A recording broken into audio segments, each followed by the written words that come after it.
Good evening, everyone. Good evening, and welcome to another episode of Carnage. I know some of you have been waiting since 5 a.m. in Canada for this preview. I messed up. Okay, I messed up. I put 10 a.m. instead of 10 p.m. But hey, listen, that's why it's called Carnage, right? That's why it's called Carnage. But love for the loyalty, man. Hope you're all I good. thought you were going to say love for the love there. I thought you were going to say love for the Yeah, I love. know. I can't keep saying that, man, because Turkish has got that as a trademark, hasn't he? Love for the love. So I've got to stay away from that. But Stay with you. yeah, it's very hard, you know that, because it's in your head all the way. Love for the love, and he says it so effortlessly, and his opening line, "How's it going, people?" You know what I mean? It's so it's proper, but it is what it is. Welcome, Conrad. What's happening? Hey, it's been a while, man. How's your? I know you're on holiday somewhere. Yeah. You are. In Greece now. Crete is lovely. It's very good, actually. We're doing a bit of travelling around islands and stuff. Around Ireland, it's been really good.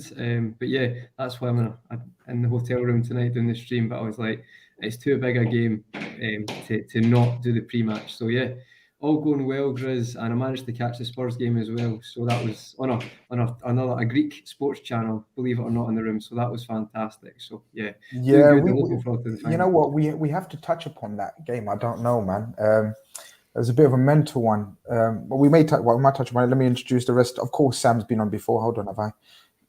Sam, how are we doing, my friend? How's all things? All good. Ready to go for the weekend. Big game. It's been a stressful few weeks, but a good few weeks. So glad to get back on again. Trying to make it a bit more regular if possible. Yeah, absolutely, and we'd love that, because apparently he was quite a bit of a hit. People love the Scouse accent on a Liverpool channel. You know, kind of helps. but yeah, brilliant. Yeah. Say nothing. Yeah. And of course, I've got Eunice making his debut on my channel. Absolutely pleasure to have you on, my friend. All the slander, all the people out there, and you know who you are if you're watching this. If you're not, I'm going to message you afterwards anyway, that said to me, tell Eunice 15 minutes early because he's always late. Well, Eunice was the first one here, so all slanderous. You should sue all of them, but so welcome to Grizz TV, my friend. Thank you very much, man. I mean, yeah, lateness is greatness to a lot of the other lads, but talking of sayings, exactly. This is greatness, yeah. It's a common theme, but yeah, first time on here, I couldn't bring that on my first time. So yeah, thank you for having me anyway, man. I appreciate it. It's gonna be a good problem. one. And it's been too long. It's been too long. I've been meaning to get you on so many times, not even just for Liverpool, for Chelsea. For Liverpool Chelsea content, but just general. I do watch. I've seen a lot of your content, and I just love the way you talk about the game, man. So, absolute pleasure having you on. That. FA Cup final, Conrad. Every weekend, every other day, there's a massive game for us. Has it kicked in for you? Are you FA Cup final mode? Yeah, definitely. Yeah. Okay. Definitely. I think, just as I say, I think Omar was having a go at me if I've been wearing Factor 50 every day. I've only been in Greece for 2 days, guys, so let's just get that straight. And today was a cloudy one, so it's only been one sunny day, right? Okay. Listen, I know I'm not I should have a bit of tan by then. Well, you're looking well. Well. I must say, I don't compliment you often. You know me, I take the piss out of you. In fact, no, most of the time, You're looking very well. No, thanks, Chris. You need the carrot oil, mate. Yeah, no, I know. As I say, it's been overcast today, so like I'll see me the day of the FA Cup final. I'll send you all a video of probably me celebrating. Touch wood, that goes ahead. Sorry, Eunice, I hope that's the case, but sorry, if not, you'll be in the swimming pool or something. Just yeah, exactly. Either way, I'll be drowning my sorrows. But regarding the final, because I kind of came in on Tuesday, I had to follow the game from my phone, couldn't really watch it. So to be honest, my head's kind of been set this week already that the first game I'm going to properly be able to sit down, watch, and like at ease will be the Chelsea game. So to be honest, yesterday I've kind of been in the mindset of FA Cup final, huge game, and I think actually I know we're going to get into it, Grizz, but what's actually happened from the Villa game as well kind of lifted my nerves a bit more regarding, I know talk about Fabinho, but stuff like that, you allude to that now because every game You've got the FA Cup final, the Champions League final. You're just worried at times. So with that happening yesterday and being confirmed, today, I'm very much on this game. And because I'm here as well, I've got to plan my days when I can watch it. So I've already picked where I'm going to watch the game. So yeah, I'm very much in that mindset. And I'm already quite nervous because I feel like the League Cup final earlier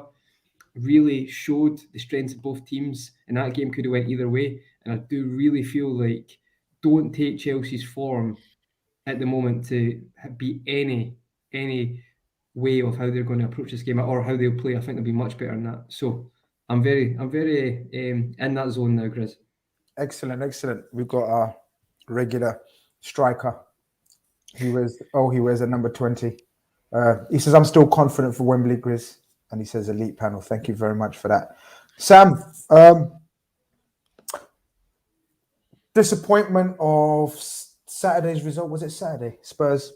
And then the slight high of the comeback in Villa, frantic game, mental game, the Phil Coutinho, Stevie Gerrard, everything. And then for me, my realistic last hope was Wolves might get a point. I don't expect this City team to lose a game. My personal last hope was Wolves could get a draw, and then the pressure's back on for West Ham away. The ginger Stevie Gerrard, they've been calling him, absolute wankers. They need to turn that in, man. They need to turn that in. He decided to turn into an absolute Superman, and for me, has put the title talk, quadruple talk, and title talk to bed, which means this becomes even more tense or as pleasurable for you.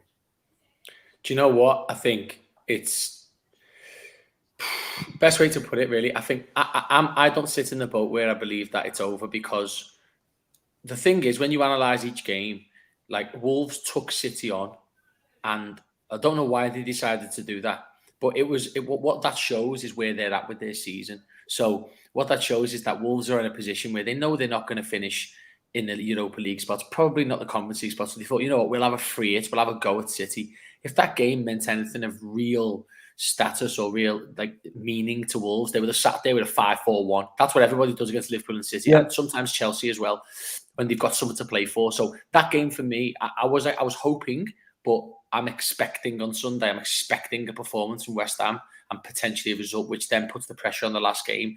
My eyes have always been on, make the last game pressured, and let's see if they can handle it. So the quadruple talk, listen, it doesn't matter anyway, because we could get beat by Chelsea and it's over anyway. So the quadruple talk only continues if we win the FA Cup. And where I'm at with that is Fabinho getting injured, I think, is gutting. However, I don't think he's performed very well in the big games this season. I think it's where he's been caught up. I'm not saying he's performed badly, but he hasn't performed well. He's been 6-7 out of 10 instead of his usual 8-9s, where he dominates the smaller teams in the middle. I actually think that it might eventually help us control the ball a bit better, having Henderson in there. And I actually think that, listen, Fabinho starts every game for us, but I've got a feeling that off the back of the win in the League Cup, which is a massive pressure game for us, can Klopp win another trophy? You know, Chelsea's a tough game. We haven't beaten Chelsea under Tuchel. Blah, blah, blah, blah. You know, Thiago gets injured in the warm-up. We were under severe pressure in that game to get the results. And since then, I felt like Liverpool have shown a different dimension, gear, character, just a way of doing things. Nothing makes us worry anymore. We've always got an answer, a la Villarreal. So I think that this game's come at a good time for us, in that I think we'll win the game. But I'm confident, because I'm more confident because I believe this team has now got the character and belief to, no matter what happens, we'll get the job done. Eunice, just before we get into the injury situation, the personnel and the tactics, just a quick sort of an insight into how you guys are feeling. When I say you guys, I'm expecting you to represent the Chelsea fan base. So a whole heap of importance on this. Generally, just your mindset going into the cup final as compared to the League Cup final. So give me your emotions for the League Cup final, the run up to it, in terms of importance and where you was at the season, and now the two scenarios. So the League Cup final, I would say that it was more excitement, more confidence. We were going into that game going, yeah, we're gonna do this. We can In do a this. good Come on, tone. yeah, we got this. We got this. And we were playing really well at that point. Well, it was already starting. We were starting to show maybe a couple of cracks, but overall, cup final, Liverpool, Thomas Tuchel, the way we were playing, we were going into that going, you know what, we can take them. Let's go for it. The only worry that we had back then, which is still the worry that we have now, is how poor finishing we were. We weren't clinical, and it was kind of like one day on, one day off, one day on, one day off, and you just don't know what's going to show up. So we were kind of hoping, but we were confident that we were going to put on a good display. Now, with how it's been going up until the Leeds game yesterday, where I think now some reassurance has kicked in because all the little factors that we needed to go our way leading into this final by that Leeds game have gone our way. And it's like, okay, we can't go into this Liverpool final any better, realistically, despite our doubts. There are doubts. And I'll tell you now, in terms of the fan base, I know for a fact that a lot of Chelsea fans are going, yeah, we can win. We can do it. But we got to be realistic. And right now, Liverpool are levels ahead of us. Levels. And I don't want to make it look like I'm just saying that because I'm here, but I'm being realistic. In terms of the point that you just mentioned in regards to Fabinho being injured, you automatically have someone to turn to and you know you're covered. The Villarreal game, for example, you went 2-0 down. You had an answer, boom, 3-2. And it's kind of like whatever Liverpool do, whatever team that Klopp decides to play, or even the front three picks literally anyone out of a hat and puts them on the pitch, they're going to get a job done. With Chelsea, that's not the case. We're hoping Kovacic is fit for the final, for example. And if he's not, we're already like, oh my God, like, this is going to be a tough one, you know? So we're going in knowing that mentality-wise, we've been poor. But when our backs are against the wall, we do have an ability to awaken and light up. Real Madrid being an example. We had to go and score 3, and we did. And then we let it go. But we did get that initial job done. When we don't have our backs against the wall, we have this weird mentality of, yeah, let's just coast and see what happens. And that lets us down. So I think on the day where we don't have a choice but to perform, we will perform. I think we'll do better than you've seen us. But is it enough? Liverpool are different gravy right now. So it's going to be tough. Conroy, I think Eunice makes a very good point. And what I've found with our encounters with them, like I can't remember when was the last time either team won in 90 minutes. Someone remind Chelsea at Anfield. Well, say Anfield, Stanley Park, that pitch that with no fans. Yeah. But yeah, they beat us 1-0 last year. Yeah. Oh yes. When when even Dagenham and Redbridge came to Anfield and beat us. Everyone, turn up and free for all, basically free hits every weekend at Anfield. Yeah, but I think I wanted to touch upon, and I know Conroy, you often call Chelsea the kryptonite, our kryptonite, and Klopp's kryptonite. But one thing I've also learned about this Liverpool team is we're very good at not repeating the mistakes and learning. So Man City played us pretty much off the park in the league game in that first half. Yet we kind of learned from that and played them far better in the semi-final game.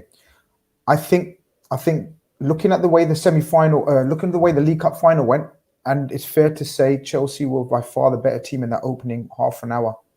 I thought after that it was quite level. Both teams had chances. They had a lot of chances that were deemed to be crazy chances, but they were actually offside. But because they were going through, to the naked eye, it seems like they're through, but it was offside. But it's fair to say they started off really good against us. So did Man City. Are you anticipating anything different from the way we play against them this time round? And do you expect, like I do, to have learned a lot from the previous meetings with Chelsea? Yeah, you would. I do think so. I do think there'll be a different approach. However, you say that, but sometimes stuff just happens in finals. People get a throw in somewhere, and then the momentum lands with them. But I feel like Chelsea's a weird one because I think Tuchel is probably the master of, not master's wrong word, but Klopp and Guardiola, like the way they play, they don't really adapt, but Tuchel's always been the one who will adapt to teams to identify their weaknesses, and he uses his players like more instruments instead of like individual personalities. And that's not a knock on him, but you get what I'm saying. I feel like the way he plays a back three as well, I don't think Liverpool are bad against a back three all the time, but certain fans of the club, like Grizz, we had the space last week, and fans feel like there's a theme Liverpool against back threes, and we just can't seem to, with the front three, we imagine we'll play with Mane, Diaz and Salah, there always seems to be points where there's a lack of imagination or a lack of cutting them open with the patterns of play we use. We'll see if that's the case, but I do feel that Klopp will look at that going into it and look at, right, so an example of this was last time we played Chelsea, he was more conservative with the fullbacks. So basically, Robbo, instead of pressing high to let Pulisic or Mount, whoever was at that side, in behind, he stayed more conservative, but Trent did as well. He came more centrally, but basically the back four was like that. Now, that actually worked well for a bit. However, it gave Alonso so much space. And I think on transitions, you could see, especially in the first half, you talk about Mount's, both of Mount's chances, and the one just after half time. I think especially first half, you could see in transition that didn't work as well. So I think Klopp might look at that. He might try and change where Trent operates slightly. But not to go into the massive details of it, because I've not got Jurgen Klopp's handbook next to me to what he's going to do. But in general, I don't think he'll approach it the same way. I think he'll look to change it. And especially with the reminder against Spurs, who again had a back five, right, how we struggled to really create any clear-cut chances. I think that's also a reminder that we might need to try something different, especially at the start. As you said, Grizz, we're great at figuring out games this season, and I think that's a massive strength. But it would kind of be handy if we went into this with a slightly different approach. So I think he might look at the way he operates the positions, the full-backs, compared to what he done at the start of the League Cup final. But we'll see. Yeah, Sam, there is something about. Do you remember about a couple of seasons ago, we were probably the best at playing against three centre-back type situations. Do you remember it was like, oh, you're really rocking up against Chelsea, Liverpool with three centre-backs? Okay, good luck. And that was usually the case. What's changed then? Or is it the way Tuchel plays his back five as opposed to some of the other managers? Or maybe it's just not the back five. Maybe it's the way he sets up the midfield that protects that three centre-backs as well. What is it? To be honest, I think I don't mean to sort of almost cut that back three opinion apart, but I think it's definitely circumstantial, because we've won a lot of games this season against back threes that you wouldn't even notice we played against back threes, because we've won the game. But if we look at the Spurs game the other day and the second half of the Chelsea game at Anfield, they're the two games that stand out as, oh, Liverpool couldn't get the winner, but we didn't play in a cup final against the back three. We played in a league game where both of those teams were literally on their back line. Like, Spurs had the back six, so did Chelsea in that second half at Anfield. And you know what, Eunice, like, fair enough, because you had a man down. We had 10 men, yeah. What else are you supposed to do? Do you know what I mean? Let's be realistic. Yep. The game at the Bridge was crazy because both teams had mad things going on. We had the Lukaku situation. We had Liverpool's COVID situation. Klopp wasn't even there. We had Kelleher in goal. Kovacic scores the best goal I've seen for ages at that stadium. Oh my God, what a goal. It was a frantic game. Yeah. I think the thing game. Is... It was surreal. But there's one player for us that hasn't featured against Chelsea.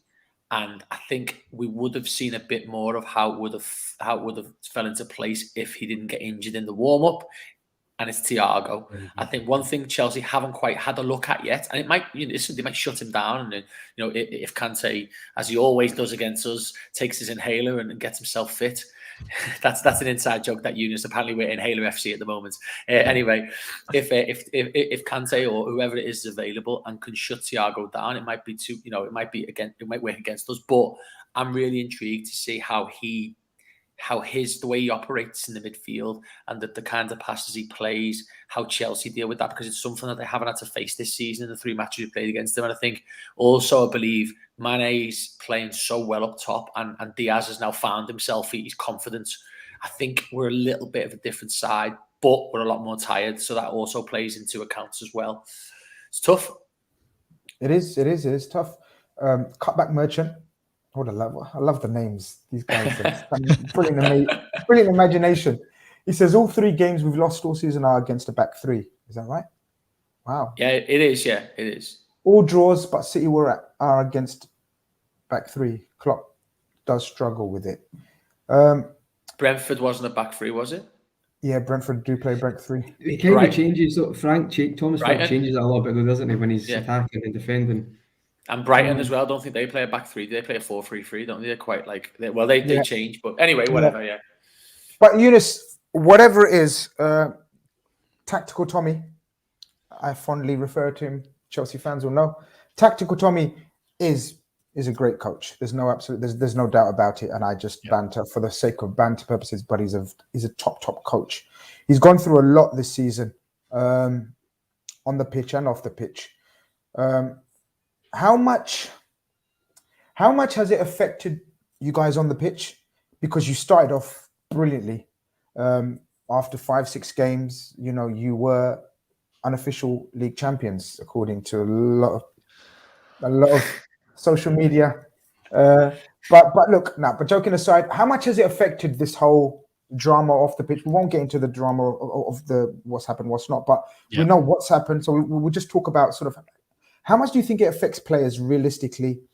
And if it does, do you think it's deflected a little bit of the possible criticism you would have got for your league position? Yeah, depending on how you look at it. Has it affected us? Yes, 100%. Whether players show that or not, they obviously try not to. Thomas Tuchel, week in, week out, in press conferences, after literally turning into a politician, because at that point, the media was just asking him about what's going on off the pitch, didn't ask what was happening on the pitch. And he just kept saying, whatever you hear is what I hear. And we're just focusing on our football. We're just focusing on getting game by game, and that's it. So they tried not to make it look like they're affected, but they clearly are. I mean, even fans are affected. How do you want the players not to be affected? It's not easy, especially with the fact that fan levels automatically go down. There's empty seats. You're having to worry about, even for players, salaries, the future, what's going on. I mean, thankfully now we kind of know. And hence why it's one of the factors I spoke about earlier on, things coming into shape at the right time, leading on to this final, because now it seems like that ownership scenario is now sorted. Hopefully, fingers crossed, it should be over the line really, really, really soon. But Thomas Tuchel's had a lot to deal with, not just that, but there are things on the pitch in terms of injuries, in terms of when obviously the COVID situation and having to postpone games and whatnot. We didn't get to postpone anything. We had to keep playing. But Thomas Tuchel's going through a divorce as well in his own personal life. It's been chaos. It's been chaos for everyone. So this is why me personally, a lot of us I'm cutting some slack off Thomas Tuchel, because it's not easy. Going through all of that at once in one go is not easy, on and off the pitch. What we do know is, going into next season, similarly to the blueprint you guys have with Klopp, the blueprint that City have had with Pep, is what we want with Thomas Tuchel, 100%. And for him to have the chance to build his side and his team. So going into this final, even like with the fact that, we'd love to win it. We'd love to beat. It would be a big statement for us if we were to, what we've gone through, to beat you guys and win an FA Cup final. That would be perfect way to end the season with all that's gone down. But win or lose, regardless, we want to go into the summer window with a new ownership, new investment, and give TT what he wants. And let's start building for what he wants to do, not with the players he's found at the club. Hopefully it all works out. But has it affected us? Yes. Hopefully, though, for Saturday, it shouldn't be too much of a factor, because things are starting to fall into place slowly. So sticking with you, because I want to pick up on this in terms of the contract situation. So obviously it's cost you. I don't know if it's cost you. I don't know if the likes of Rudiger would have changed their mind if the ownership situation was stable. We don't know that. We can guess and assume maybe. How do you feel about sort of players that are going to be in your starting lineup not going to be there next year? Yep. Any doubts in terms of the commitment, possibly going into challenges, possibly getting injured? And I don't know. I would be. I don't know how you feel, because we know Christensen's off, we know Rudiger's off, we know Alonso's off. That's the three that we know from the outside. Is there any more that you think are probably definite starters? Well, we don't know about the starters. We'll go into the lineups later. But do you know what I mean, innit? Is there a doubt about it? And how do you feel about that? No, completely. There is doubt. And before the Leeds game, we were losing and dropping points constantly because of our defense. We were so open defensively, literally just come and do what you want, rolling out a red carpet for any team that we play against. And it's like, what's going on? But you look, Rudiger is on the way out. Although Rudiger, even now, you can see he doesn't downfall. He still gives what he does. But you have to be honest. If you know you're leaving, in the back of your head, you are going to think, I'm going to protect myself when I have to. I'm not going to go in for rash challenges like you would if you were fully committed. That's just human nature. So Rudiger leaving. Christensen, his head has been in Barcelona for about a couple of months now. So when he's in the lineup, it's for us, it's like, oh crap, this is a problem. Because he's been making countless mistakes. Alonso, he had the recent bust up with TT, which I think is now resolved, thankfully. But yeah, he's going to be on the way out. But this is the problem.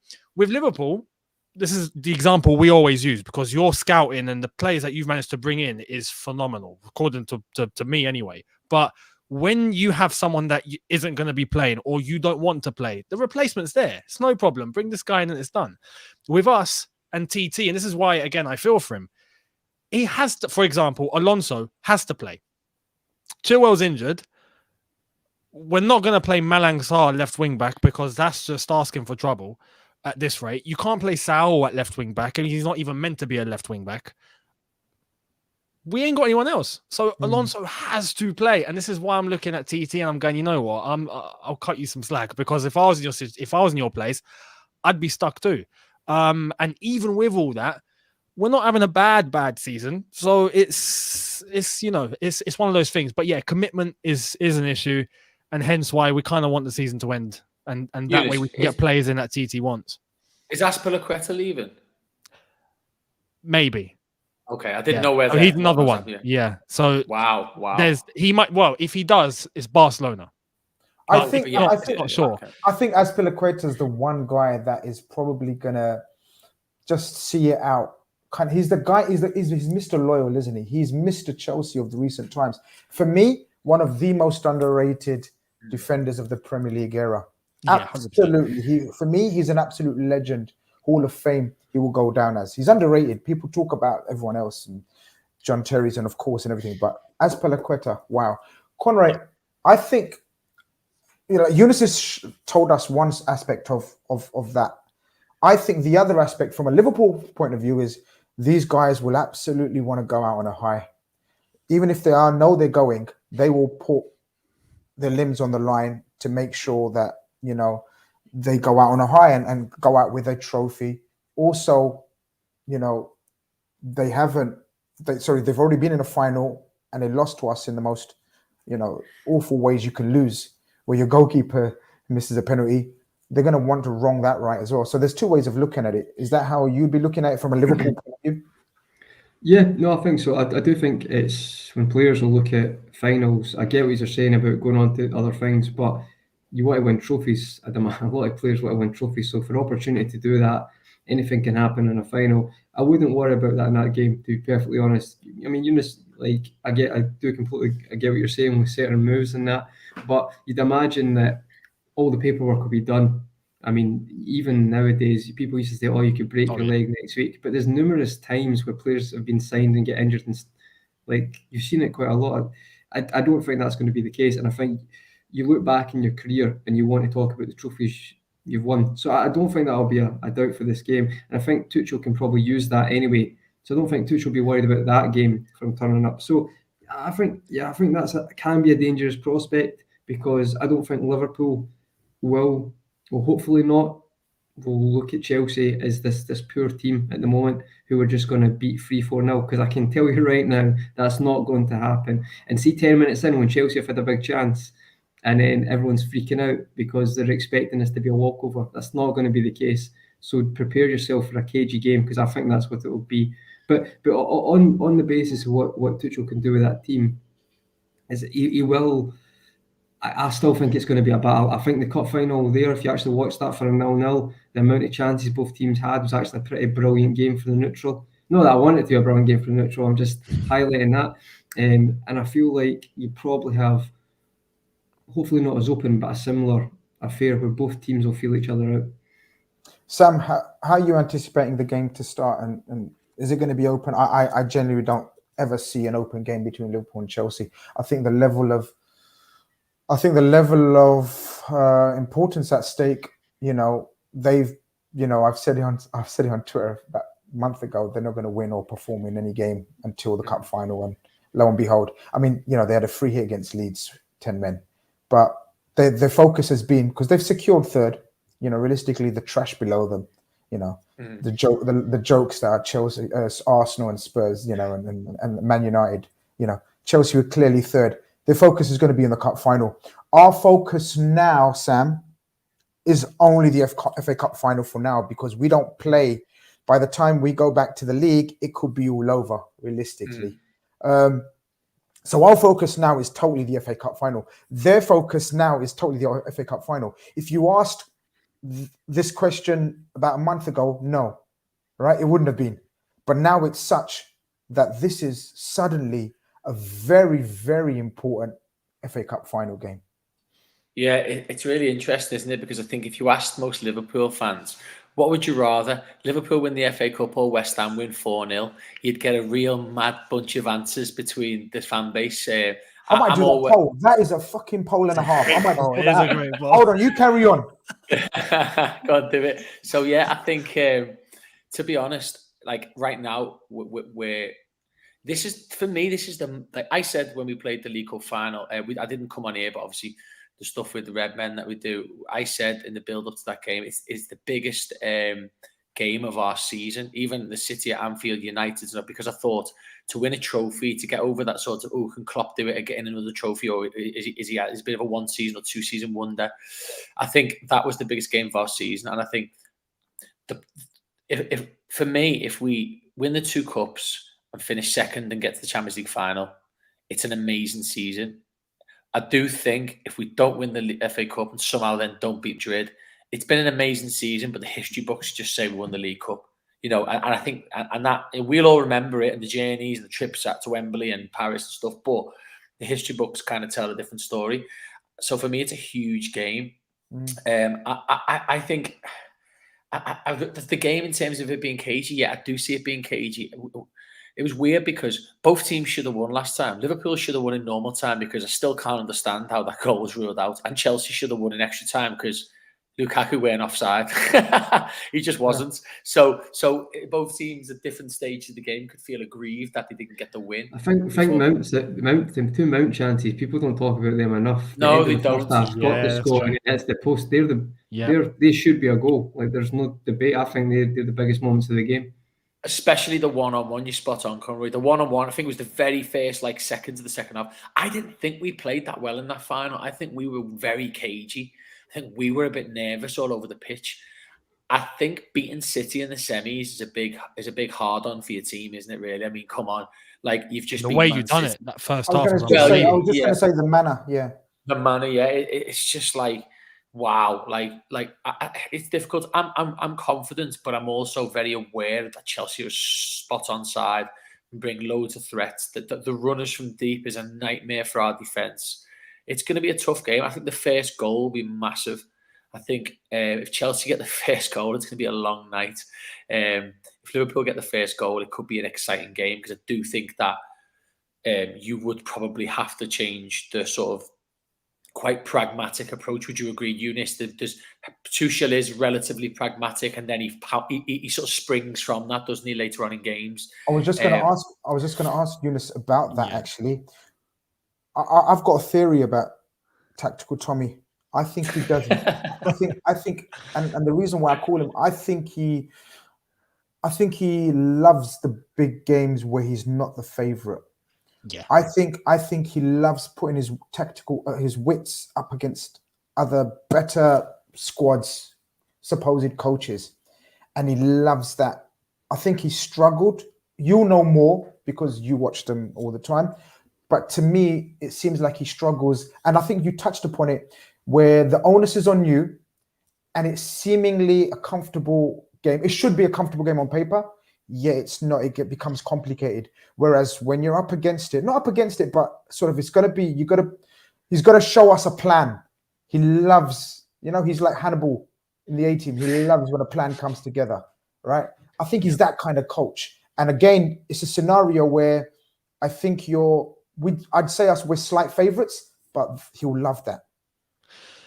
Thomas Tuchel, without question, does prefer to be, let's say, the underdog, or to be in a situation, because when you look at the way Chelsea play, and especially when you're looking at the past 6, 7, 8 games, roughly, as I've mentioned already, when we're not in a game with our backs against the wall, and it's a normal Saturday afternoon or a Sunday afternoon, hence, the game against Arsenal, for example, through that way. United, we should have scored about 65 goals, and we only got one. That was unbelievable. That was unbelievable, it should have been 6-7. It honestly should have, and that's 5 by the first half. If we're being real, but this is Chelsea's problem. We can't look at Thomas Tuchel then and go, "What did you do wrong?" Because everything that was meant to go right did, except put the ball in the net, and that's where Thomas Tuchel does more times than not. Sometimes he gets things wrong. Sometimes he decides to tinker a little bit, and we're like, "Whoa, why?" But more times than not, he gets lineups correct. He gets a plan correct. We do execute, but individual mistakes come into play, or we can't hit a barn door and we can't finish, or we're somehow struggling to create chances and we get we lose possession in the final third very easily.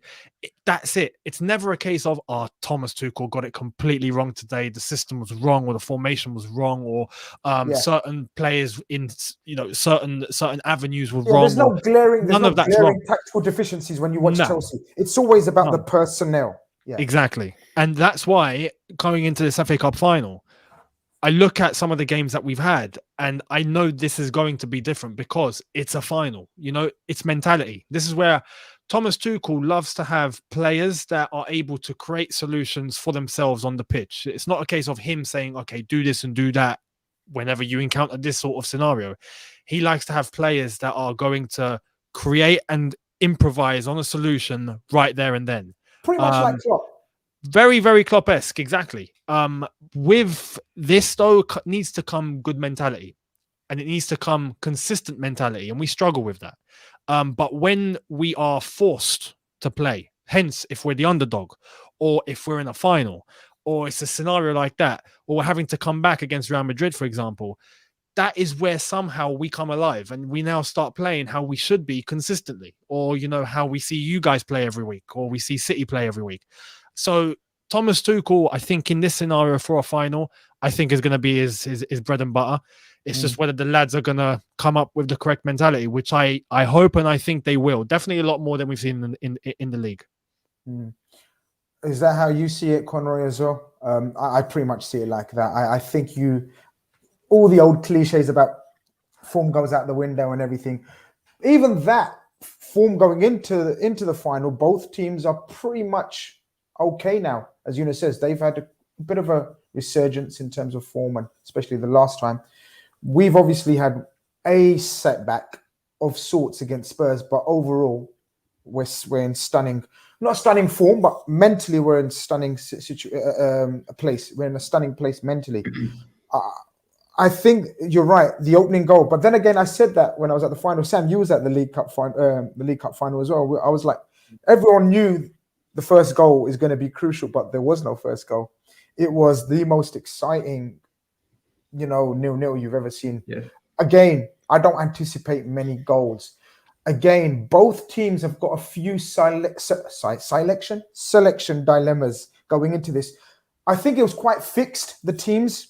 I rallied off the Chelsea team. Do you remember? I got it down to a team that this is going to be the Chelsea team. And I was telling my Chelsea mates, this is your team. Stop doing my head in. This is your Chelsea team. Yeah. No, you're not going to do anything. This is going to be your Chelsea team. And they pretty much, it was difficult to select that Liverpool team. I think it's a little bit trickier for this game, and we'll get into it, I guess. Selection-wise, do you anticipate any changes from our last game, knowing that we made 5 changes from the previous game? So I don't know, because we know Fabinho is out. Yeah. So that we know, that is, we can put to bed that selection dilemma about the midfield, because I think that picks itself. There was a super chat that I can segue into, which says, who do you prefer to start, Grizz? Joe or Big Ibu? We start off with that, I guess. Yeah, I think with that one, it's going to be interesting, actually. It was Matip in the League Cup final, or it was the Matip, wasn't it? Yeah, it was Matip who Matip, started, yeah. He scored, remember? He did, of course, yeah. of course. I think possibly Matip. I think he goes for Matip. However, at times he's used Konate for his pace on the break, and there is an element of that when you talk about Chelsea on the counter, Mount, Pulisic, whoever they play, even Werner, they've got a lot of pace. So I do understand that argument. However, I always go, I think, with Matip's experience, at times you can see that, and Konate is going to be a top defender, but you can tell he does a lot of great things, and he could happily play. But if you're tossing a corner, and I'd probably go with Matip just for his experience in a cup final. But listen, you're not going to lose sleep if it's Konate. Are you thinking the same, Sam? Do you know what? Right, the only I would pick Konate over Matip in a lot of games, because I feel like, for instance, I know we're fast forward in a few weeks here against Madrid, I'd pick Konate because I feel like with set pieces, I think you can mark Van Dijk out the game by putting 2 big guys on him. 1v1, you just don't want to go there. But Konate is thicker and just as tall at Van Dijk, so he's not as experienced, not as sort of accomplished. But to have 2 of them in the box in any given circumstance can cause chaos. Defensively, it helps as well. However, we've conceded about 6 goals that have beaten our offside trap when Konate's been playing. There's 1 in the semi-final of the FA Cup. There was about 3 against Benfica. There was 1 against it was Villarreal, where he's just slightly deeper than everyone else, playing people on side. And then obviously from there, we can see goals. So I think the way Chelsea are going to play is exactly how they would have in the League Cup final, in that they're going to look to get the ball in the pockets, and the secondary runners from the 2 at the front of the box midfield are going to fly through our lines, and the likes of Havertz or even from deeper, Jorginho, whoever, are going to try and play balls through our back line for the runners from deep. We need to have that offside trap absolutely on point. We need to be 5 yards higher than we were at any point in the League Cup final, and I think that's where it's got to be Matip. I just think Konate will have one in the game where his foot's too far back. He does it all the time. He's just not quite there yet, which is fine because of his age. Which is fine. Yeah, that's all it is for me. If he could get up to Matip's standards with the back line, I'd be picking Konate probably more than Matip. I just think he's ready now. But right now, Matip's got the edge. I know Eunice has got to leave us. So Eunice, what I'm going to ask of you finally is give us your predicted lineup and give us your prediction as well. So how do you think? So look, what we do know from you guys is no one's injured. It was all a big hoo-ha about Kovacic. His ankle has come off. It's literally come off. They've stitched it back overnight. Apparently he's training in the morning. Kante has been in an oxygen chamber since about 2 weeks, just ready for this game, as per. So give us your predicted lineup. I could, again, predict your lineup again, and I will get it down to a T, but I'll let you tell us what you think the predicted lineup will be. We got all our lads on 10 injections each. No pain. Everyone's fit. Oh, Chilwell's starting. Do you know that? Yeah, Chilwell's back. Yeah. No, just to well, first and foremost, sorry, go on. I was going to say, just to add to that centre-back conversation, because I'm pretty sure Lukaku will be starting this one. Even if, I don't know if all you guys are going to be expecting him not to, I'm pretty sure he's starting. Wow. So if that adds any dilemma to who you're picking between Matip and Konate, then it adds to the convo. Really? You do think that? Why? Where's Havertz? Now, will Havertz play alongside him, or it's tough. In order to predict that front three is actually quite difficult now. Or if it's a front three, if it's a front two with a attacking midfielder in behind, which we've done in variations over the past few games, it's a tough one. But I'll get to that. In terms of the whole Chelsea lineup, I would go, or what I think is going to happen. Keeper. No, what Kepa? Yeah, no. Oh, Mendy starts. Penalty shootout? Is he going to come on? Nah, let's not think ahead. I hope not. Unless we change to rugby after extra time, then no problem. We'll play Kepa. But that ball whizzed right past me. I was right up there. Woo! Were you? Amazing. Right. No, Mendy starts, right. And even if it goes a distance, I think Mendy stays on this time. Right. I think Alonso left wing back. Yeah. Reece James right wing back. Yeah. The back three. This way gets interesting straight away. The back three, I think, is going to be it should be straightforward because Thiago Silva was rested, so he comes in for this without question. Rudiger keeps his spot because he's our best centre back, I would say, alongside Thiago Silva. And next to him at right centre back, I think Chalobah starts as well. Wow. Who had an impressive game against Leeds, albeit 10-man Leeds, but everyone's been screaming for him to get a chance. And why he's not been given more football, we don't know. But then he's come in and he's performed better than how Christensen and Aspie have been playing in that right centre-back role. So Chalobah, he should just keep continuing. Play the final. And he played the final in the League Cup final. So I think Chalobah starts. Oh, he got twisted by Luis Diaz once. Let's not talk about that. Interesting already. Performance. We expect good things from Chalobah, so I think he'll start. Because he didn't play Aspie. He didn't play Aspie against Leeds as well. I thought he's rested Aspie for this game as well. It's possible. That is definitely something I could say is possible. I understand the Christensen. I understand that aspect. Yeah, Aspie, an absolute soldier, a captain, club captain, I believe. Still, is he still? Yeah, he's still club captain. Yep. But that is a good point you raise. If anything, I think that back line is exactly as I said. But if Aspie starts, Chalobah doesn't. Yeah, it's going to be one of them. So yeah, we'll see. In midfield, Jorginho, I think, starts because he played against Leeds. We didn't expect him to play 90. He played 90. He looks fine. Happy days. Now, depending if Kante's coming back, and it depends if Kovacic is fit. Kovacic apparently can make it.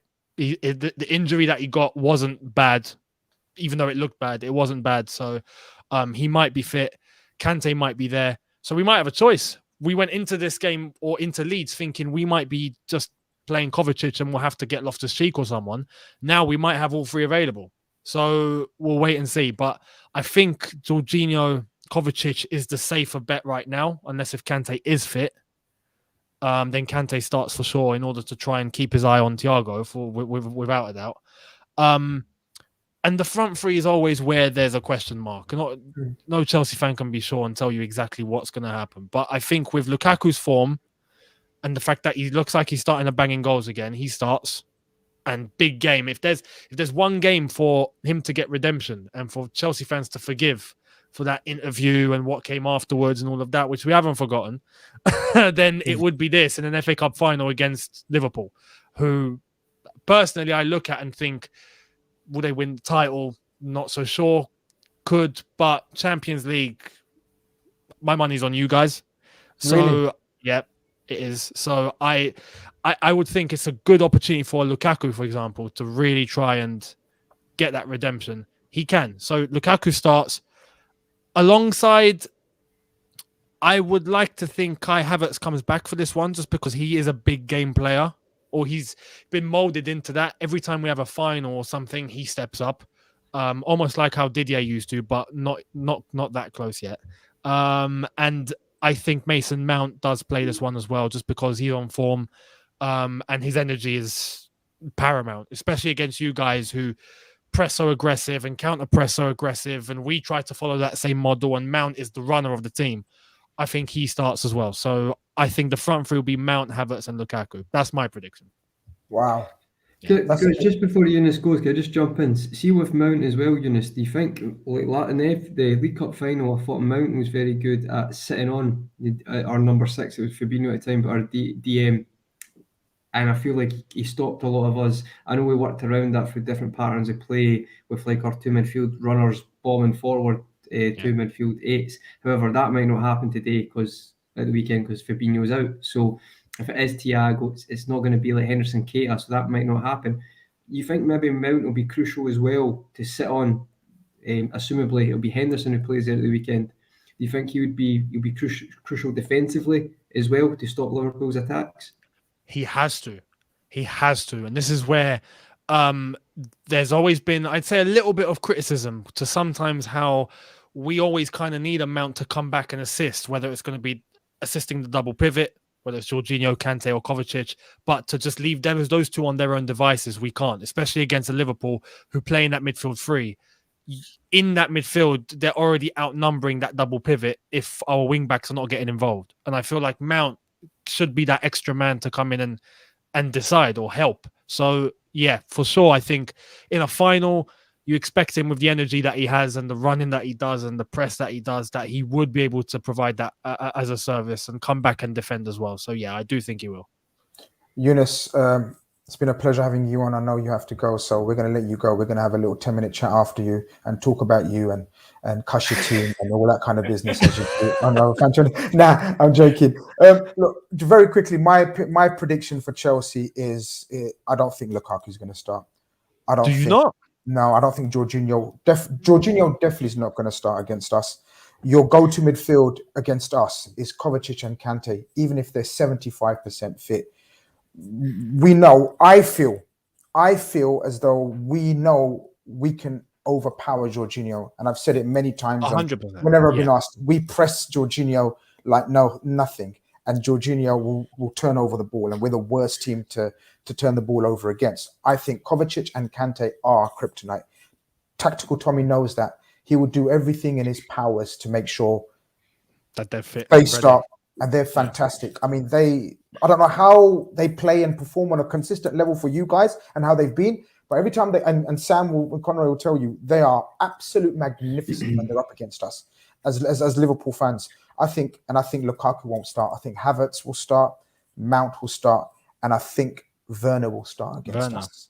I think Timo Werner will start against us. That's my hot take for the night. There's always got to be one hot take in there. Werner's been in better form though, hasn't he? Like he's been getting a bit recently. He's been. Stop asking him more questions. He's got to go. No. That was a statement. That was just a statement. All right, so okay. I get the hot take, but I mean Werner, to be fair, has been okay. Nah, recently. well, I think that I don't think Chalobah's going to start either. I think Aspi is going to go with his most experienced, rugged professionals out there because this is it. Legs are going though, aren't they? That's the fear. Legs are going. But do you know what I mean? But what it is with Aspi, he's not going to be asked to do leg work in that position. Reece is going to do that for him. Next to Thiago and Rudiger, it's going to be just focused on just keeping it compact and the shape and the mentality, what you spoke about, the mentality, right? Yeah. And in my opinion, there's no one better. He's one of the best captains around, Aspi, in that sense. He keeps everyone on their toes. He might not be the most talented, or as you said, the physically most, very much like Hendo. Like Hendo is the perfect person to make sure everything's in check. So that's just a leader for the team. A leader, yeah. Give us a prediction. Give us a prediction before you go. You know, you've been brilliant. So make sure it's the right. No, I'm joking. Oh man, I'll be honest with you. Yeah, heart and head. Yeah, okay, heart and head. Prior to the Leeds game, I was saying I'm going into this game with no expectation because I think Liverpool are going to win. But you come close to a final, that cup final bug starts hitting and the belief rises and you think, okay, we're going to do it. I'll be lying if I said Liverpool aren't favourites, and I do think Liverpool in the end can get it and more than likely will. But I am going to go with... I'm going to go 2-1 Chelsea in 90. Wow.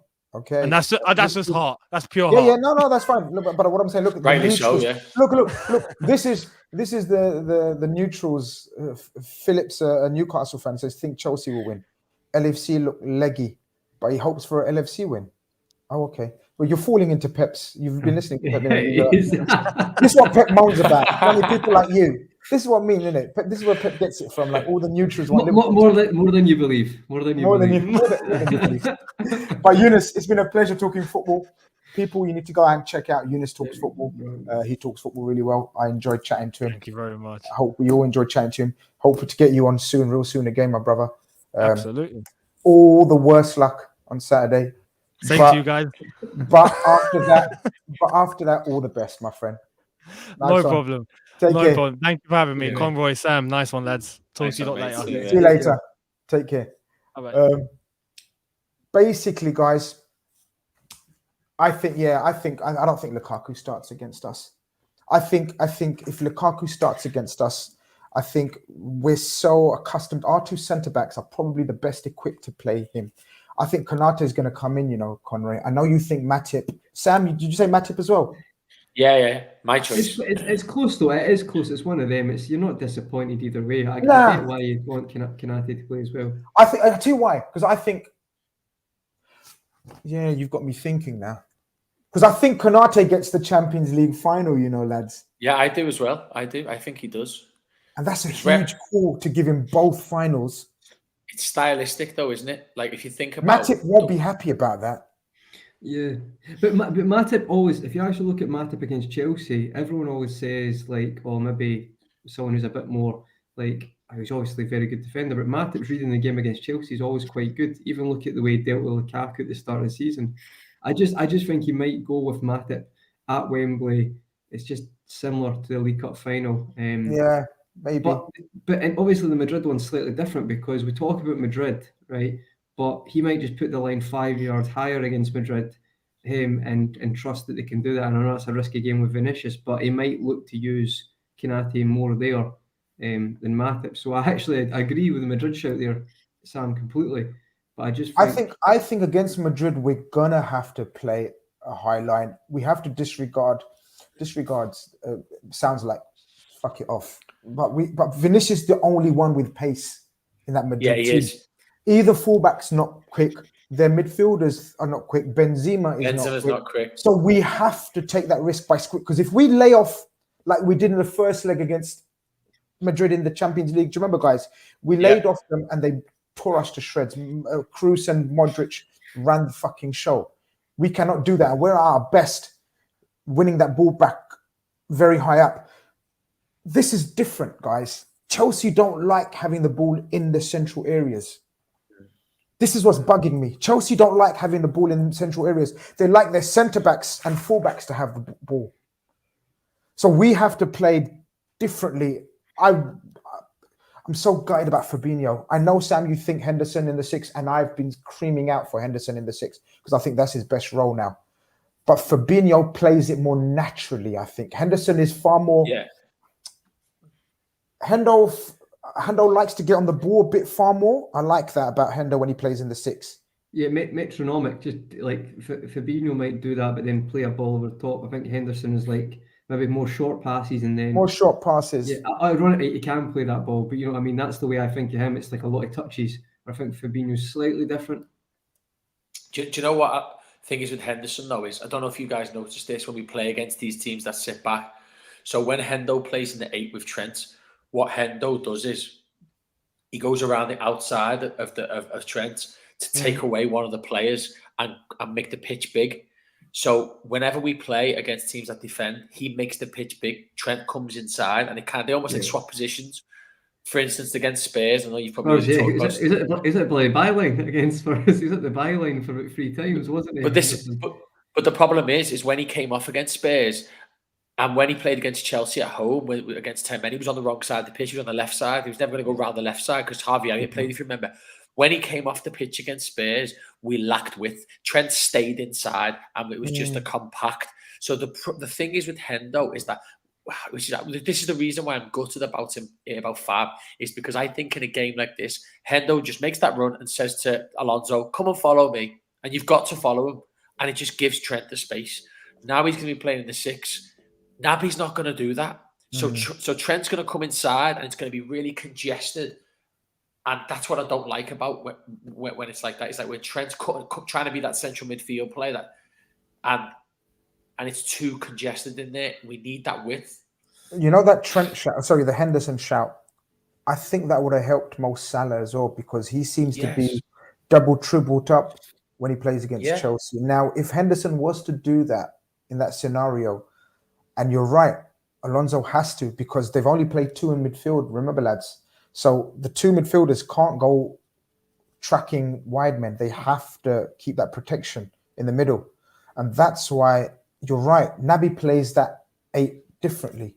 Naby's more technical, gets on the ball and breaks the lines with his passes, and possibly runs at players.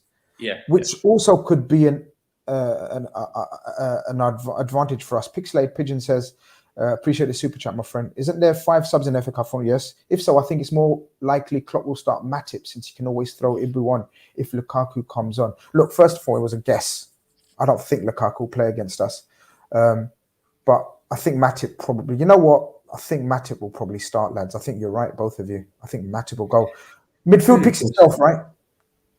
Yeah, but can I just add to that point as well, Grizz, about the thing that's making me gutted is I get it. Fab's not been in that great form, and he's a brilliant player. The thing for me is, if you watch what we've done last time, that's kind of good for you offensively, is if you've got, like, it was Keita and Henderson, right? Now, I get it, Thiago's not going to do the same job, but when you've got a Henderson, like you said, if he's constantly pushing and making those runs, it's like, just to reiterate what you said, Grizz, they have to think about it, those 2 Chelsea who are sitting, the midfielders.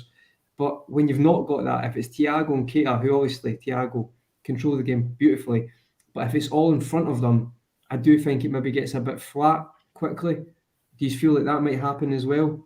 Is that the worry as well with Henderson being in the 6?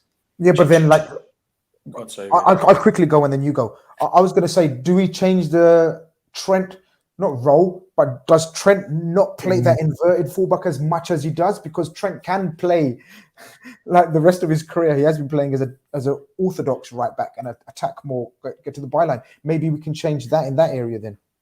That's very much so. I think maybe get around the outside a bit more. But one of the things we could do is, do you remember against Benfica, we almost played a 4-2-4 and pushed them right back in the first half, where Keita almost got right up against the centre backs, because obviously if Salah and Diaz push really wide, obviously and get in between the gap between the 2 wing backs, or whatever you want to call them, wide men, and the 3 at the back. If Salah and Diaz are in there, Mane's obviously got 3 men marking him.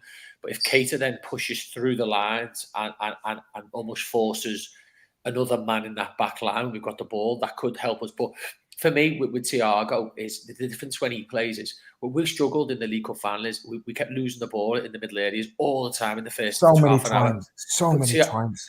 Thiago's a nightmare style, didn't he? Thiago's different gravy. If Thiago will drop in and pick the balls off, so we will have an extra man in there. So I think they'll struggle to press us as much, because you've got to be careful when you press Thiago. I mean, Man City are the only other team who can press like we can. Chelsea are good, but not that good. So I think if Thiago's dropping in that pocket, almost the deepest midfielder at times, picking up the ball, they've got to be brave to press him, and when he can just twist and play a pass. It's a big pitch for him, and you saw what he did to Man City. I think he's going to be relishing this challenge, Thiago. I think he's going to be so looking forward to it, because do you remember how distraught he was? Do you remember how distraught we were in the ground? Because we didn't know what was going on, because you got to remember the commentator, like people that are watching at home know what's happened and what's not. We're like, what? We're like, what's happened? What's going on here? And like the Tano is speaking about Keita starting, which is, not a slight on Keita. In fact, Keita turned out to have a very good, solid game, I thought. I thought he controlled Kante to a certain degree. I think he started a bit, but as you'd imagine, how can you have a go at someone for starting a bit erratic? He was told 5 minutes before the kickoff. So I'm not going to. People try to criticise him, like, you need to dial it back a bit. It's easy to say be ready, but if you're told 5 minutes before kickoff, you're not mentally prepared for that. And I think you saw that. And as you say, he grew into that game.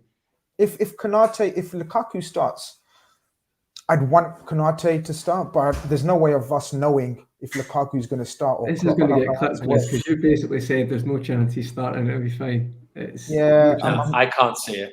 He doesn't trust them.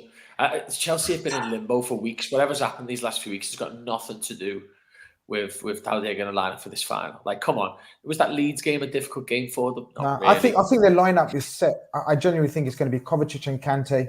I think in Aspi, Rudiger, Silva, the two fullbacks, Reece and Alonso. And then I think the only one wild card, or maybe he's going to try to tinker with, is going to be Werner. I think it's Havertz and Mount. And then I think it's going to be Werner. It was Pulisic who started last time. And they caused problems. It was Pulisic, I checked before it came on, Grizz. And it was Pulisic, wasn't it? They did cause problems in transition there on the break. So, but you see what Pulisic does that if Havertz plays there doesn't do is Pulisic tracks back up and down. Havertz is a different type. He can do that, but Havertz isn't a quick player like Pulisic. Pulisic was used to as soon as they won the ball back, go behind Trent. Havertz is more of a ball playing, forward. Link up, yeah. It's interesting. Our front three lads, any debate to be had? No. Diaz, Mane, Salah. Yeah, I would just add, obviously, Firmino being on the bench is a good asset to have, and I feel like especially against Chelsea, and there's games where you need that bit of that football IQ. I'm not saying I haven't got it, but to drop it in midfield, keep it ticking over, look for the pockets. I think that's great for 5 subs to have him on the bench against Villa. Yeah. I think he'll definitely come on in this match at some point. I agree. Do you know we spoke about how we've struggled or we have. Let's not beat around the bush. We have struggled against 5 at the back. Do you know the one player that's been missing? I've just noticed all those games, Bobby Firmino. Yeah. That's it. And it's because of his intelligence. He's missed a lot of this season, hasn't he? That's the problem we've had. That's the problem. But Sam, do you know what it is? It's his intelligence. When he's up against the 3, obviously our 3 are quick, strong, physically magnificent. So we tackle the 3 centre-backs as 3 strikers. What Bobby does is vacates them. He leaves them. Yeah. And they get confused. And that's where we've had joy in the past. People undervalue. Some people, you don't realize what Bobby does. He's so intelligent in terms of utilizing that space where 3 centre backs don't know what to do. And then it creates more space for. It shouldn't, but it creates more space for our runners like Mane and Diaz or Salah, as the case may be. I was just going to ask you a question. If Kovacic and Kante aren't fit to start, just listen. I know what you're saying. Expect the worst. It is what it is. But there's a chance that both of them are not going to be fit enough to start. Does that mean we are big favourites in this game? If both of those players are on the bench, do you see? Yes. If they don't start, and it's Jorginho, my confidence level, Jorginho Loftus-Cheek, this could fucking come back and bite me, right? But my confidence levels rise 20 to 25%. A bit like Chelsea in the League Cup when Thiago got injured. Ironically, probably the same. Yeah. Great shout, Conroy. Their confidence must have 100%. It's a good shout. I think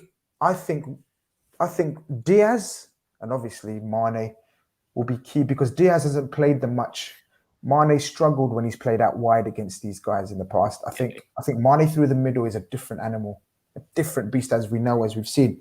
But I think Kante definitely starts, Sam. I think Kante definitely starts. The Kovacic one is 50-50. It's 50-50. But I don't rate Jorginho. I know he takes a lovely penalty. I know he's got lovely technique on the ball. But with our pressing, I don't know. I think the rest of the team picks itself, right? So we've got no issues in selection-wise. I think Salah is due. We know we've spoken about it. Everyone's spoken about it. Everyone's given their opinion on Salah. I personally think only a couple of games recently stunk out the gaff. I personally think he's been playing well without getting the rewards. He's been assisting as well. Yep. But when you've set yourself standards that are elite levels, anything below that is going to be looked at and scrutinized, right, Conrad?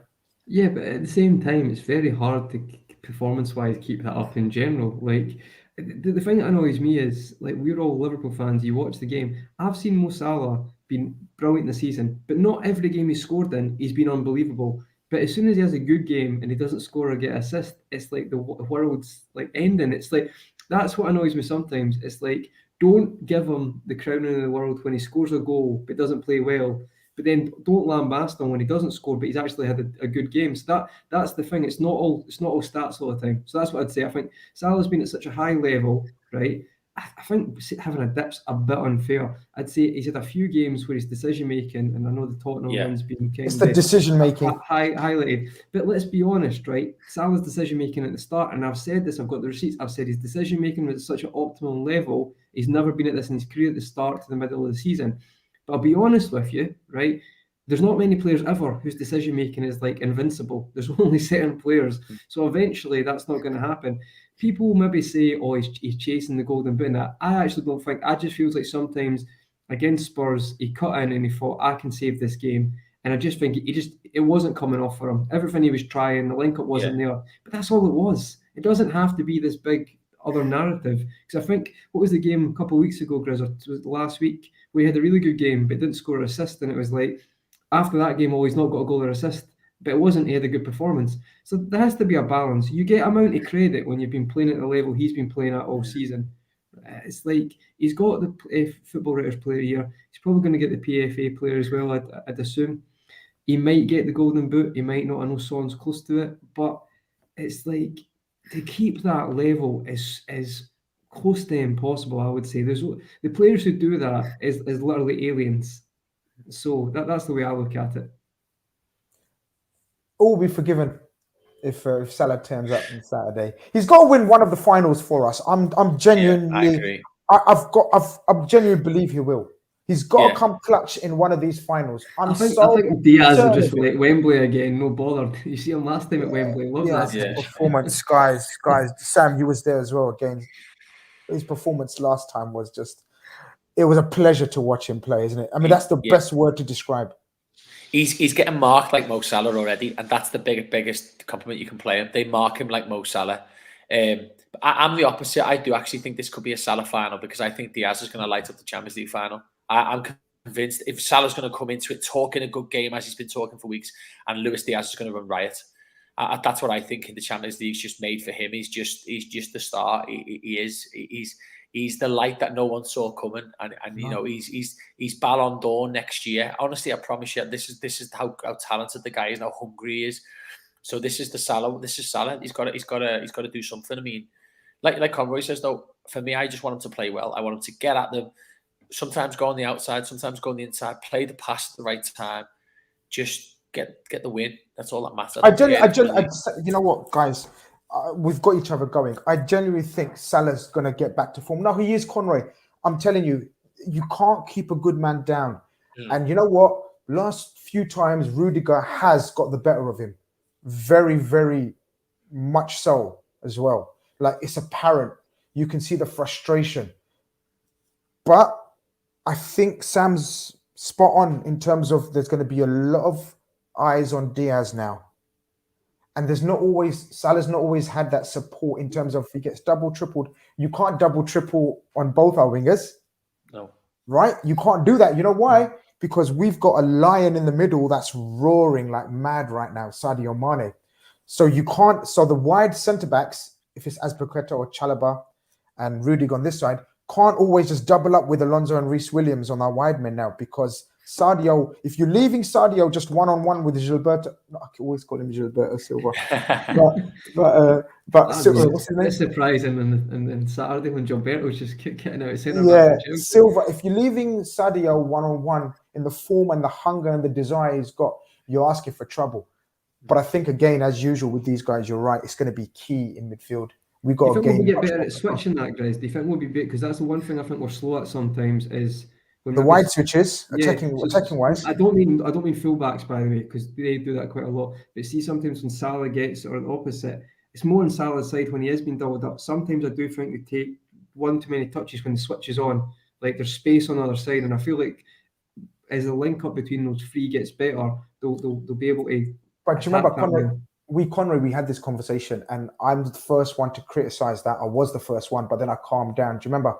I was raging after one game where I thought the interplay between our forwards was so. There was no the telepathy, telepathic, the forward play that used to be was no more. But then I realized interplay. Yeah, but then I realized, calm down. They've only got to Not play with even each the other for 3 pre-season, games. Not Yeah, even the and I pre-season. think that's what I'm looking forward to in pre-season. Like as Absolutely. Sam says, when Luis Diaz gets a pre-season under Klopp and Cole, along with Jota, because I thought Jota was very good last game without scoring against Villa. You know, I saw an upturn in Jota's form. Me personally, I know many people didn't. I genuinely did. I've been analysing him really, really, and I thought his play, his hold-up play, his decision-making was far quicker. I know Klopp lost it with him for one incident. I can't remember what it was. You could remember. I could hear him miming Diogo. So I don't know what he was saying, but he was not happy. But I think he'll get better. I've talked myself into being very confident, guys. I don't know. What are you thinking? Final thoughts? Yeah, I'm confident. I think it's about us. It's not about them. I think that's where we are now as a team. Every game we've got to play now, it's about us. It's about how we react, and it's about how we approach. You know what? We haven't scored first for a few games. Yeah, 3 games. We've been falling behind in every game recently. What's going on? Last 3, right? Yeah, last 3, and we've had to come back and win 2, and obviously draw the Spurs game and finish on a high. So I do think it's about time we nick the first goal and start to control the game. That's what we need to do, and I'm confident we get it done this time. Conroy? Yeah, I think having 5 subs is quite good and quite useful in this game as well. I feel like the biggest thing against Spurs, additional to the Hendo shout as well, Sam, I think that's a really good point actually, mate. I felt that during the game. But I do feel that having Firmino on that bench, if it doesn't work out, and I'm not saying it will, because I think that front 3 will do the business at the start, but having that there as well, it will not be a case of, I've ran out of ideas, because you've got that Firmino injection if you need it, and that does give me confidence going into the game. It really does. So you look at the Fab injury, which is really annoying, but then you've got Firmino coming on that bench. So there's a balance there to it. So that does make me more confident, because the one thing I'd say is I look at Mane, Diaz and Salah as like this like superhuman front 3. But when the game plan doesn't work, it's all like repetition and it's not linking up. And I feel like that's when you've got your, I wouldn't say a plan B, but your alternative option with Firmino. And that calms me, because it means even if the initial plan doesn't work, we've got that, which I think is massive. Someone earlier in the chat reminded us we've got a certain Divock Origi lurking somewhere. He'll not play him. It's not against Everton. He literally could have brought him on against Spurs and he didn't. So I think you made it right there, Grizz. That was a bit weird, but guys, I think we've built it up nicely. I'm up for it now. What do you think the score will be, Grizz?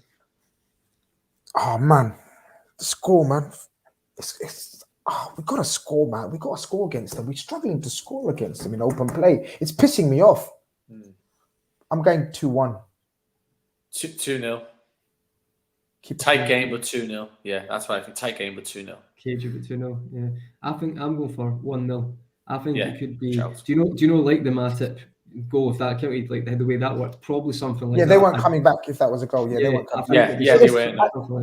I genuinely think it's going to be first goal wins, lads. I know that's pretty obvious. Watch this. 4-3 Liverpool. Watch this. 4-3 Liverpool. Yeah. First half. Do you know what? It's going to be tense. And you know, if Conroy, Sam probably doesn't know, but he'll know now that I fucking can't stand this club.